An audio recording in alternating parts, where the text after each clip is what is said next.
আসসালামু আলাইকুম ওরহমতুল্লাহি ওবারাকাতু। সম্মানিত মুসলমান ভাই ও বোনেরা, আমার এই কথাগুলো মনোযোগ দিয়ে শুনবেন।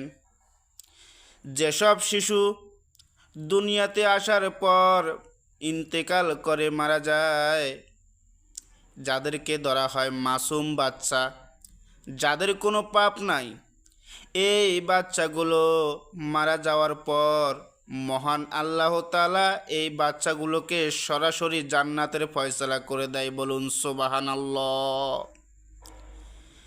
এই বাচ্চাগুলোর মাধ্যমে মা বাবার অনেক উপকার হয়, জানলে আপনি অবাক হয়ে যাবেন। কী ধরনের উপকার হয় মা বাবার?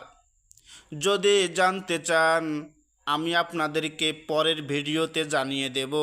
তার আগে আপনারা আমার এই চ্যানেলটি সাবস্ক্রাইব করে পাশে থাকেন, আমার পাশে থাকেন।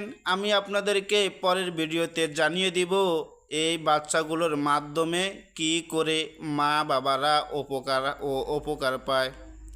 সবাই ভালো থাকবেন, সাবস্ক্রাইব করতে ভুলবেন না। আল্লাহ হাফেজ।